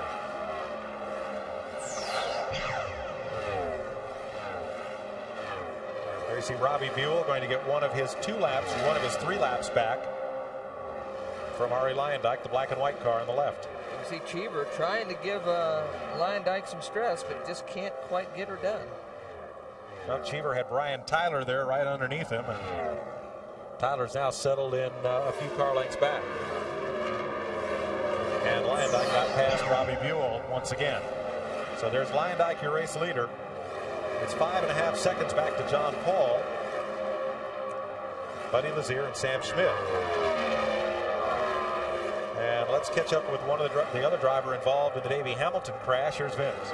With Roberto Guerrero. Roberto, it's a tough day out there today. A lot of traffic and a lot of guys going front and back. Yeah, it's too bad. It's been a very interesting day trying to keep up with the cars. It's difficult to keep the cars under you. And what happened with me and Davey, we don't really. I think maybe you guys will be able to tell us better if there are any replays. I was on the outside, it was very crowded, and I thought I left him enough room, and all of a sudden I felt a bump in the back. So we just kind of one of those things we got together. It's too bad, it's not a good way to finish the year. Well, we're glad to see that you're okay, and we'll look forward to seeing you in Orlando. Thank you, Vince. I hope so too. Davey Hamilton getting ready to come out as well, and we'll visit with him in a moment. Yeah, unfortunately, Vince, we're not able to tell whether one driver was moving up or one moving down the racetrack, with 2 racers going for the same spot, and it doesn't take much contact to send one of these cars around, or 2 of them. No, not at 200 miles an hour, but it just shows how competitive the series is, and these drivers are able to run wheel to wheel, but again, sometimes they're a little too overconfident in some of these situations. Battle for 9th place going on here. Robbie Unser, Marco Greco, Raul Boisel. Wrapped all up in that one.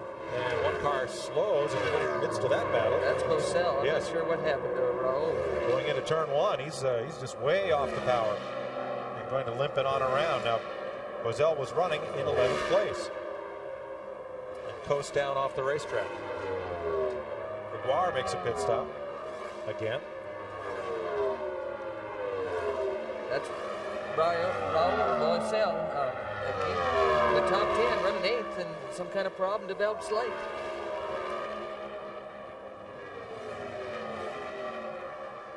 You got Scott Sharp there and Robbie Unser. Pretty good battle going there with Sam Schmidt. Again, Robbie Unser's run real well.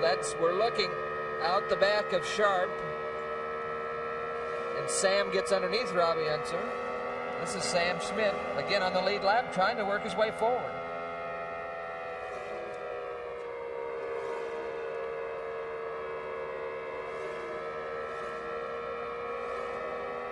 You got to like Sam Schmidt. Here's a fellow who hasn't had a lot of success this season, but he's had a great positive attitude, and they have continually worked on and improved their program. This is his home race. He's from Henderson, nearby Las Vegas, and he and this team have just put their entire effort into a good showing here that hopefully will attract them a major sponsor deal for next year. And they've had the strategy and the plan. Well, and they're running fast. I mean, but it's interesting to see with this series, you can have, I mean, this might be two extremes on the budgets. You know, you have the Kelly car, which is probably one of the larger budgeted teams, and then Sam, you know, they're not that well financed. And, Sam just drove right by. For more, here's Ralph. Well, and Mike, he's running with a borrowed engine from Kelly Racing. The engine he was planning on running comes from NAC Engines, but it was held up in Toledo, Ohio, so he got a Comtech engine borrowed from the guys at Kelly, and that's what he's utilizing here today. In his last pit stop, they took tires and fuel, and they even added a little tape over the engine cover to help increase the aeroflow. So he's up to 4th place, Ralph, and holding his own here on the lead lap. Well, I'm not sure that tape is doing the job. It's starting to flop in the breeze back there. But again, you know, these teams try to help each other out. It's a new series. They're just trying to get going. So it's fun to see that kind of cooperation between the different participants. And it's great to see, as you said, one of the lesser funded teams. They have a hotel chain on the side of the car, but I think it's a little more than a room trade out involved in that deal. There's not a lot of sponsorship there. He and his dad are pretty much funding that team out of pocket.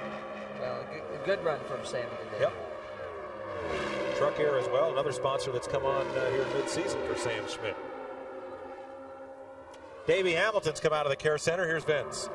Well, Davey Hamilton echoed the sentiments of Roberto Guerrero, talking about how tough it is out there on the track today, but especially costly for you as you were trying to claim the championship here today, Davey. Yeah, we had a tough day. We struggled with the car all day long. We had motor problems, we had handling problems, and it's tough out there today. It's like a bullfight. We're sliding all over the place, and everybody's kind of just hanging on. And the restarts are the toughest because everybody, you know, if a guy gets a run on you, and it's slick. You just don't know what the car's going to do in dirty air. You're just sliding all over. And I went in on the bottom and slid up a little bit, and Roberto was right there. And, you know, I don't know if I slid or he came down. It doesn't really matter. It's tough for all of us. We're doing the best we can. And you know, ended up in the fence, and it's tough. Means we had 2nd place locked up with the points at that point. But, you know, we're just trying hard. It was tough out there. Davey Hamilton and the Neon Sports Motorsports team, Neon House Motorsports team. Certainly one of the top teams in the league, and you see, I don't know if you can tell, Davey Hamilton had a bruised elbow, and that's the only injury, so they put some ice on it. He should be just fine. And he'll be back strong next year. Very talented driver. Good to have him in this series. Ari Lyondike, who has not won a Pep Boys IRL event since winning it on the scoring recheck in Texas in June of 1997, is in the lead over John Paul, Buddy Lazier, and Sam Schmidt. We'll be right back. Ari Lyondike's in command of this race now by 10.5 seconds over John Paul, Buddy Lazier, and Sam Schmidt. Lazier and Schmidt could go the distance on one pit stop. John Paul, with what he did earlier, likely could go the distance on just one pit stop. But Ari Lyondike last stopped at lap 100, which means he'd have to get 54 laps out of each tank full to go the distance. Ralph Shaheen, is that possible? Well, Mike, they're keeping their fingers crossed, but that's what they're planning. Lap 163, unless the yellow comes out first, so 3 more laps, and he'll be coming down pit road, and they think that should be enough to get him to the finish. Tom, if he does that, it could take him off for the top of the lead lap. Now, he's already gone 60 laps on a tank full, but 26 of those were under caution, so that's hardly a fair assessment. Yeah, it's going to be close, and it could be sailboat fuel that decides the end of this thing. I've never heard that. Boy, one car took a long slide up toward the fence in turn 4 and pulled it back in and saved it. That was the 18 of Steve Knapp. just had a big moment, but hung on. So we're 161 laps into this race, 47 from the finish, and at least one pit stop awaits the 4 drivers on the lead lap. 2 drivers in this race are in position to have their best finish ever in the short history of the Pep Boys Indy Racing League. Sam Schmidt, who was in 4th, and right now Brian Tyler is in 6th place. His best finish was 12th at Dover. So they both look at career best today. Kenny Bratton is on pace to clinch the $1 million as the Pep Boys champion, and he's going to need at least one more pit stop.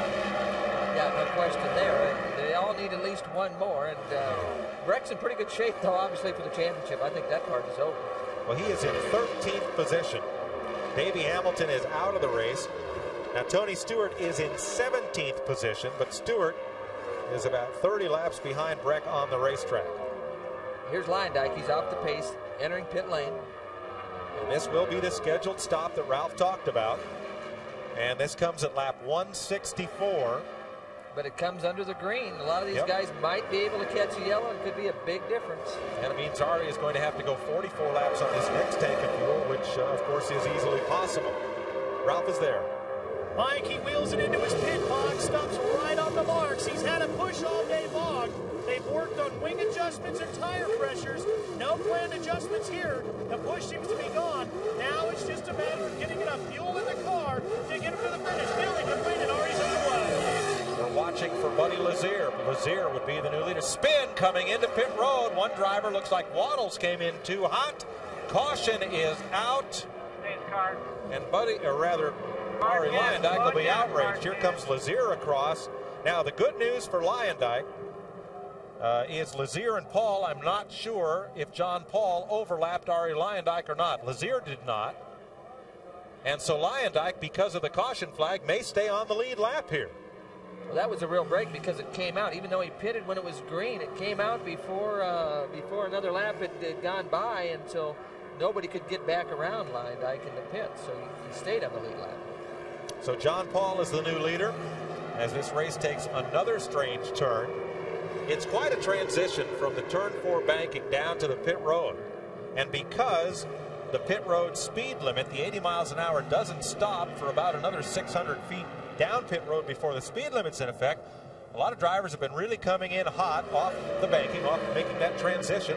And in this case, in Stan Waddle's case, the transition was just so sharp it unloaded the car and just brought the back end right around. Well, very similar. Tony Stewart, we saw Tony do it earlier in the race. So, you know, a tough little spot there, and they're on the ragged edge. And they're trying to push Stan Waddles to get him hooked up behind the tow vehicle to bring him down pit road for his stop. Now, it looks like most of the teams have tires laid out. Leyendyke, who at first we thought might be caught by this caution flag and lapped by John Paul, the new leader, he is ahead, and he is going to stay on the lead lap. So then, when the other drivers on the lead lap make stops, he should be the leader. This is Stan Waddles here, the black car. You can see just trying to pinch it, getting into the pits, and the back end comes around. So Leyendyke gets the free pass, and he stays on the lead lap. Here's another look. Again, just down in the flat, just a real flat racetrack right there. And the guys, you know, they've been running 200 miles an hour on a racetrack, and you slow it down to 100. It feels like to the driver that you're just about stopped, but again, you're still running over 100 miles an hour, and these things can catch you by surprise. And also, these cars are so specialized the way they're set up to do one thing, and that's turn left at that radius and that banking up on the banking.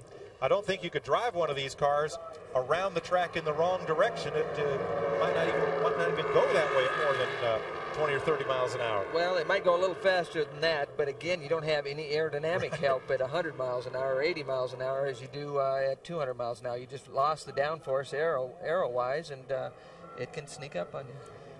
So let's see if everyone but Ari Leyendyke stops. Stefan Gregoire stays on the racetrack. Leyendyke will stay out. Everybody else comes in for feeding time.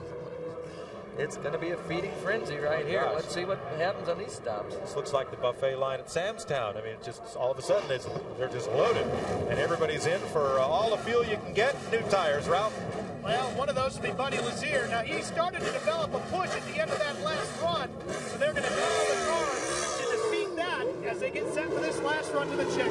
Vince? John Paul Jr. had a very smooth stop. They just took on tires and fuel. It was indeed their last stop of the day. And when I asked Jonathan Bird how the day had gone so far, he said, well, when you look up at the pylon and your number's on top, it's a good day.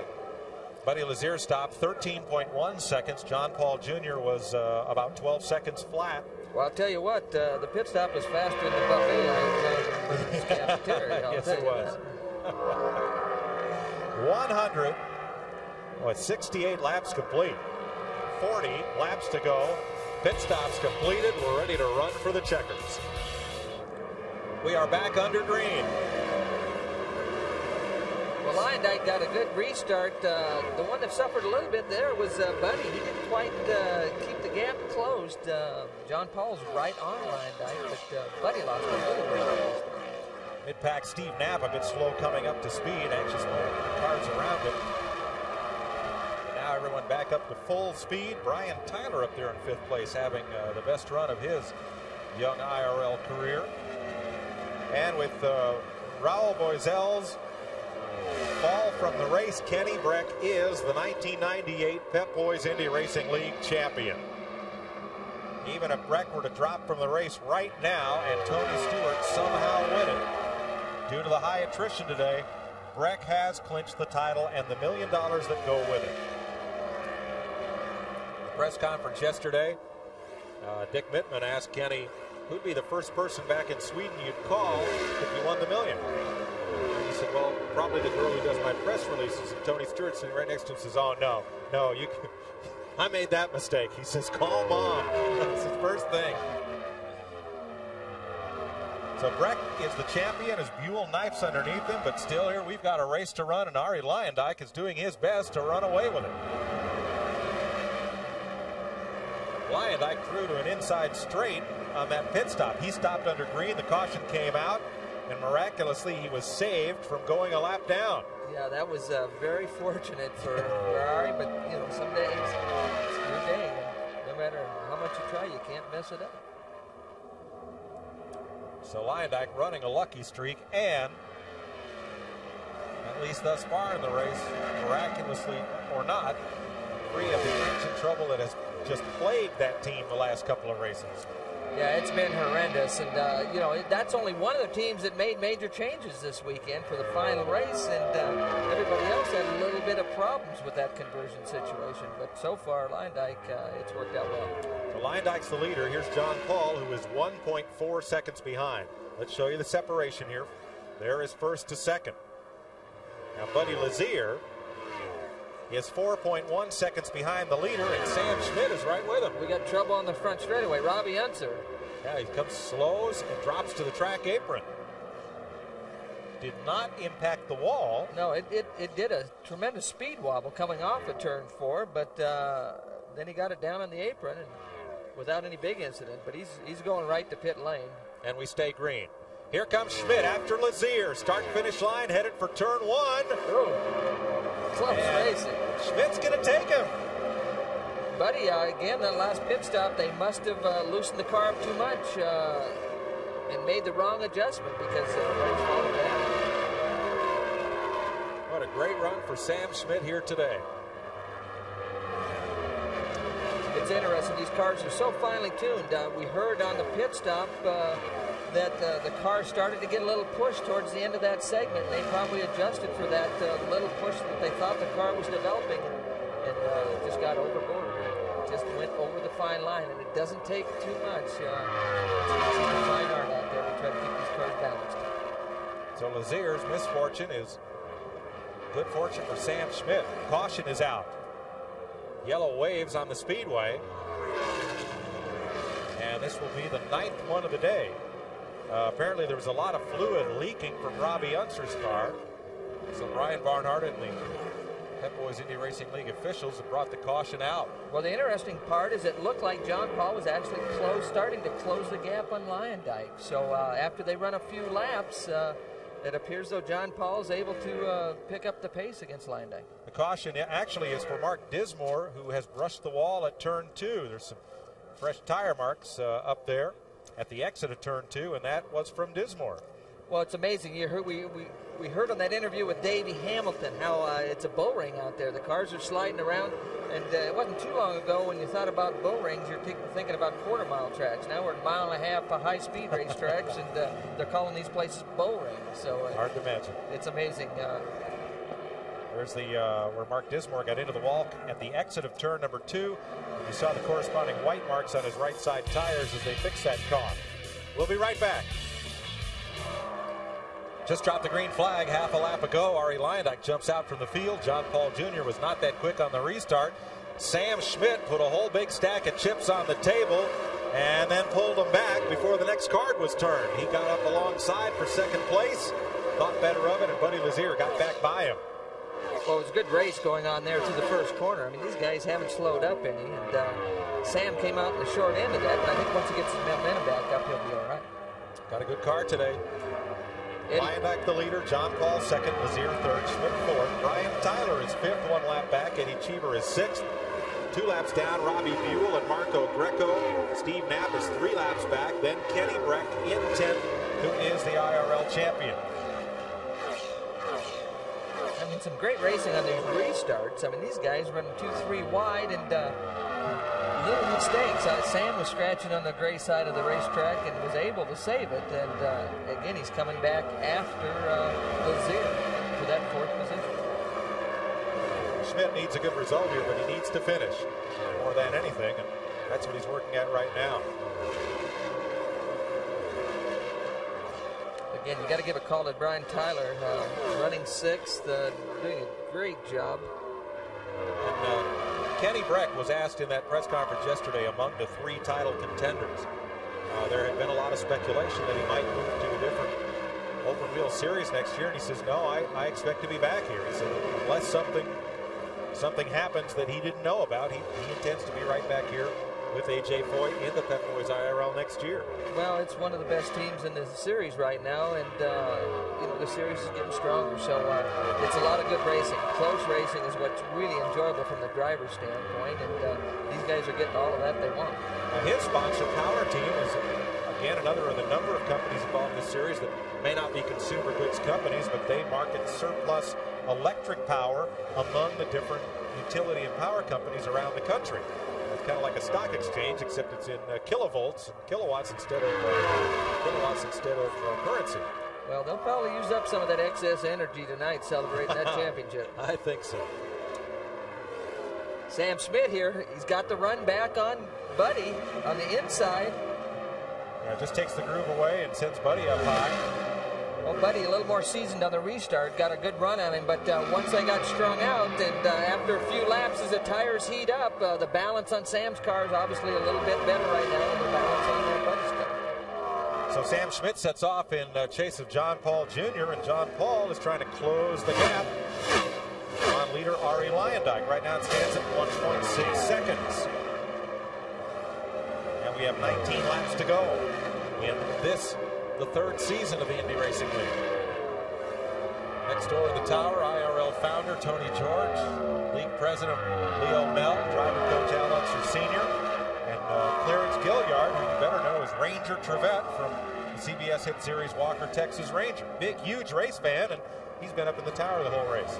Having a good time here. That's good, Kemosabe. Watching now as Lazier holds back Eddie Cheever, and Cheever is they're a lap apart on the speedway. And Eddie, again, is one of the quickest cars in the racetrack right now. He got lapped down, and he almost got that lap back when Waddle spun in the pits, but they just couldn't quite take advantage of Waddle's spin. It was very close, and he could have got the lap back. All right, we'll be back with the finish of the Las Vegas 500K. Bring down the curtain on the Pep Boys Indy Racing League for 1998 right after this. You're watching TNN. Stan Waddles has just spun coming out of turn 4, rolled to a halt here in the tri-oval, and wisely locked the car down and didn't let it roll down the banking into Eddie Cheever. We're under caution again. Yeah, Stan just got up in the gray stuff, and it looked like he thought he had it saved, but it did a couple tank slappers and went around, and then he was just a sit and dunk in the middle of the racetrack. In fact, Cheever had to make a last-minute decision, decide if he wanted to go on the outside or the inside of him, but fortunately nobody got involved. Well, this will be a break for Sam Schmidt and Buddy Lazier to catch back up the leaders. And for John Paul, who's looking at the possibility of first in the Texas race and second here right now. 1-2 in the last 2 races. So sufficient contact with the wall for Waddles to climb out. And that will leave us, I believe, 15 cars running. He had spun earlier at the entrance to pit road, totally unrelated to this incident, and he is okay. Yeah, he just barely brushed the wall. It was very unfortunate. He's probably a little bit upset with himself now because he was just going around lap traffic. The car actually was running pretty well, and again, that fine line, you get off the groove just a little bit, and sometimes that's compounded because of the tire competition. I mean, we talked to him earlier, we talked to the Firestone guys, and they talked about an option tire. One thing the league really does well is they only allow the tire manufacturers to bring one other tire besides what they think they're going to run, just one option or one choice. And you know, whereas Formula One, some of these other series allow you know, a bunch of different combinations of tires, and it just upped the cost and really doesn't help the show. So you got to give the league a little bit of credit for that. They only have one choice. And let's look ahead to next year, Tom. We know that each of the chassis manufacturers will have update kits and aerodynamic advances.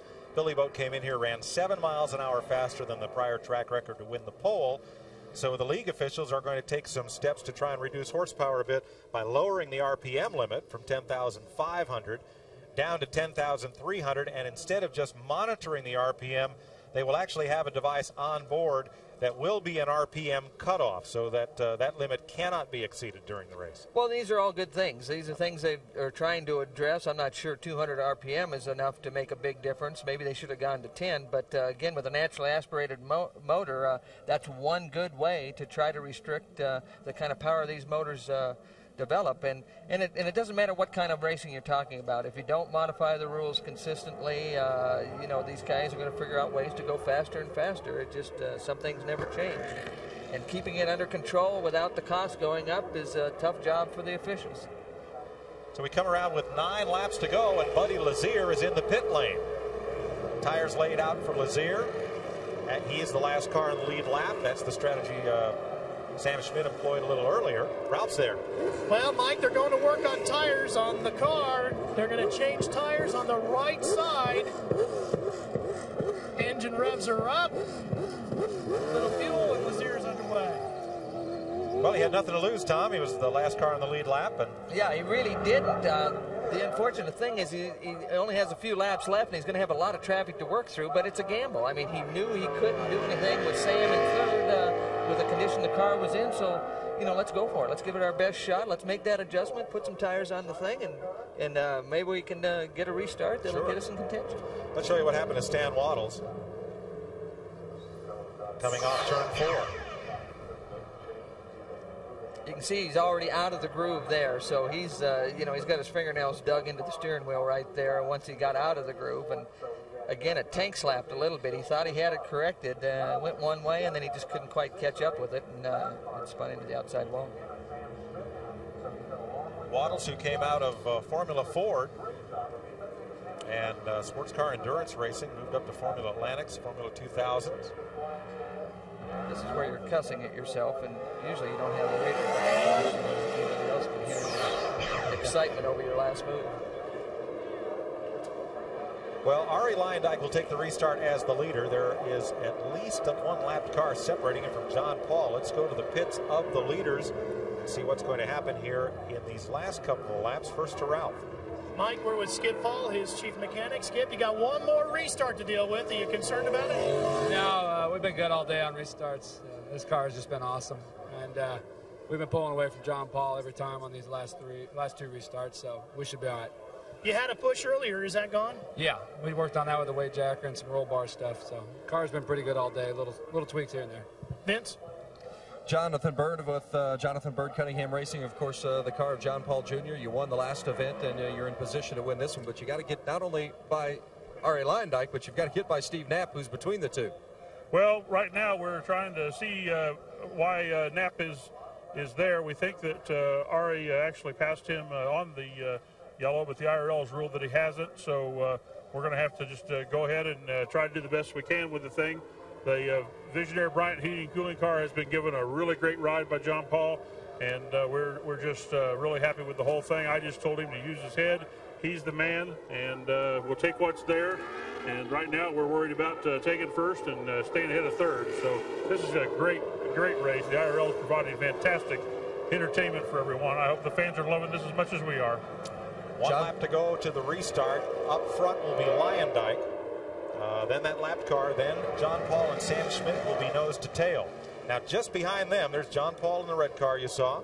Just behind them, battling for 5th place, will be Eddie Cheever and Brian Tyler, nose to tail and on the same lap. So this could get big.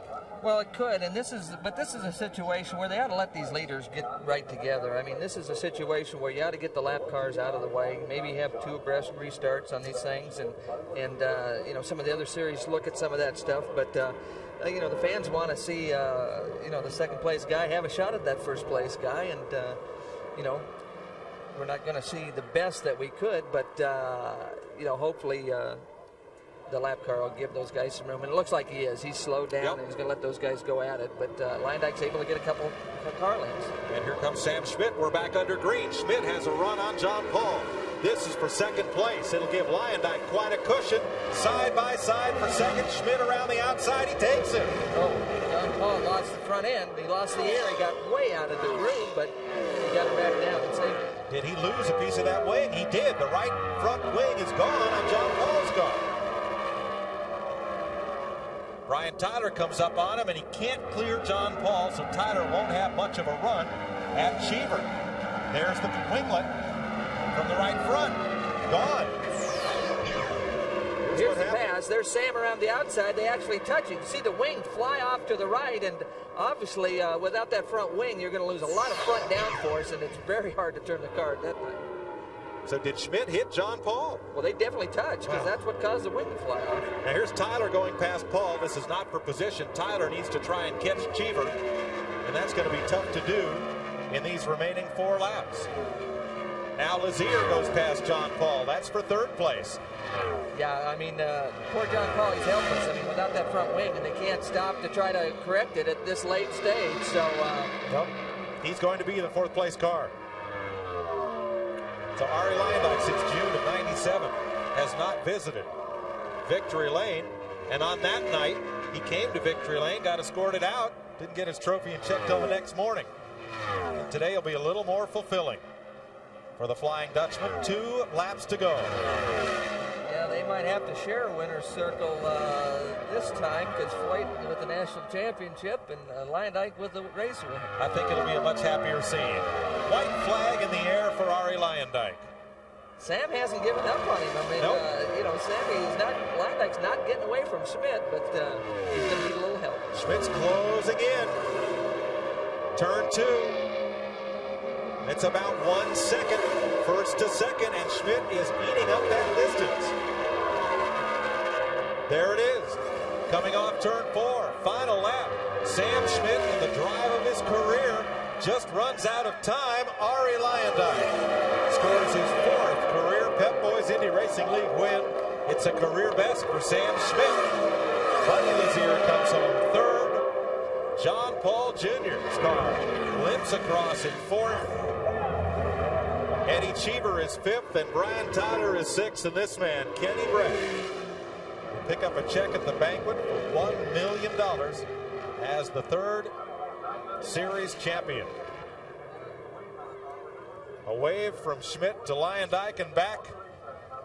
What a great run for Luyendyk, and what a career performance for Sam Schmidt. We'll be back to greet the winner and the champion in just a moment. Let's join Ralph Shaheen in Pep Boys Victory Lane. Well, the celebration is beginning down here as Arie Luyendyk getting all the congratulatory shakes. Well, Arie, no doubt about it this time in Victory Lane. This one is all yours. Quite a run out there today. Did you have any problems? No, I really didn't have any problems. Amazing. I think the tires were the key for us today.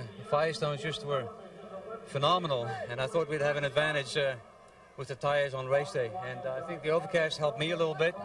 I'm sure it helped everybody else, and You know, having about 7,000 people of Sprint PCS here and Qualcomm and Radio Shack, it's what a day to win. Ari Leyendijk, the winner of the Las Vegas 500K, to our series champion with Vince. Kenny Breck smiling as the league champion of the Pep Boys Indy Racing League. Kenny, it was a battle out there today like it was throughout the course of the season, but you proved superior over the field this season in the IRL. Congratulations. Thank you very much. Yeah, I want to dedicate this win to the team, obviously, AJ Foyt and Power Team, and my friend who's ill in Houston, and my girlfriend and all the people who's helped us, and Goodyear Tires and K-Tech Engines. Dream come true for you this season?